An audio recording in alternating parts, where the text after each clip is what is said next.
पिछले वीडियो में हमने देखा था कि एआई का जन्म कैसे हुआ।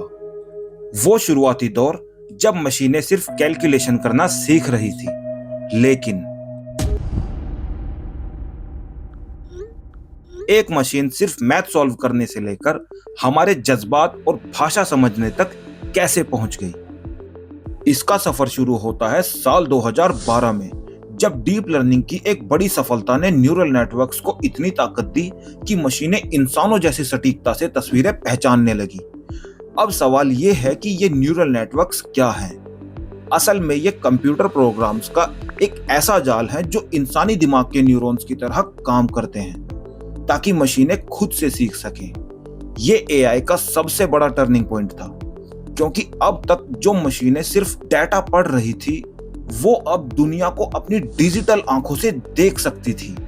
लेकिन सिर्फ देखना काफी नहीं था, एआई को स्ट्रेटजी समझनी थी।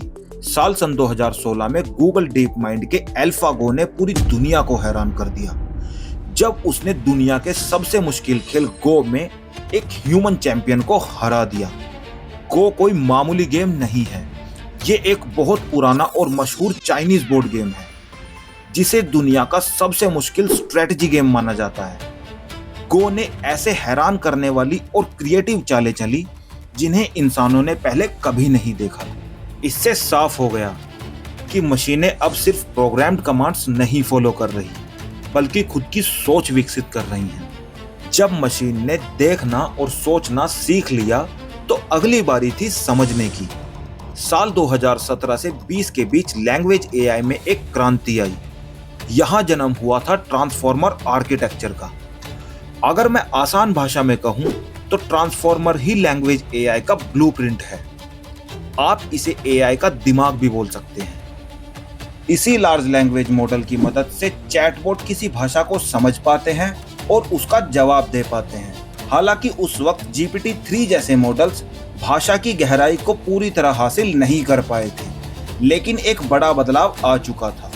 अब एआई सिर्फ डेटा प्रोसेस नहीं कर रहा था, बल्कि शब्दों के पीछे के इमोशंस और कॉन्टेक्स्ट को समझकर बिल्कुल नेचुरल तरीके से जवाब देने की कोशिश भी कर रहा था।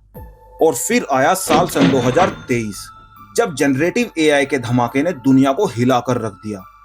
एआई अब सिर्फ एक कैलकुलेटर या डेटाबेस नहीं रहा, बल्कि एक क्रिएटर बन गया। जनरेटिव एआई एक ऐसी टेक्नोलॉजी है जो सिर्फ डाटा को एनालाइज नहीं करती, बल्कि नया कंटेंट जैसे टेक्स्ट, इमेजेस और म्यूजिक खुद क्रिएट करती है। ये पुराने डाटा से पैटर्न सीखकर बिल्कुल नई और ओरिजिनल चीजें जनरेट करती है।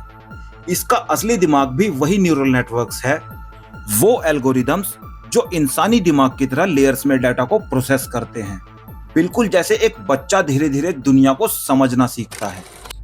लेकिन दोस्तों, असली क्रांति तो अब शुरू हुई है। साल 2024 से 26 के बीच, जिसे हम एआई एजेंट्स इरा कहते हैं, यह वो दौर है जहां एआई ने एक नया रूप ले लिया है। पहले एआई आपके सवालों का इंतजार करता था, आप पूछो वो जवाब दे, बस इतना ही। लेकिन अब एआई एजेंट्स जवाब नहीं देते, बल्कि दिए गए गोल के लिए खुद प्लान बनाते हैं और काम को आगे बढ़ाते हैं। ये रीजनिंग करते हैं, कॉम्प्लेक्स टास्क खुद पूरे करते हैं और यहाँ तक कि फिजिकल रोबोट्स को भी कंट्रोल करते हैं। आज एआई आपका सिर्फ एक असिस्टेंट नहीं, बल्कि एक प्रोफेशनल डिजिटल कोवर्कर बन चुका है जो हमारे साथ कंधे से कंधा मिलाकर काम कर रहा है। ईमेल लिखना हो या डाटा एनालाइज करना, सब ऑटोनोमस हो रहा है। लेकिन सच ये भी है कि अभी ये परफेक्ट नहीं है। कॉम्प्लेक्स टास्क में ये कभी कभी गलतियां भी कर देते हैं, इसलिए इंसान की गाइडेंस भी जरूरी है।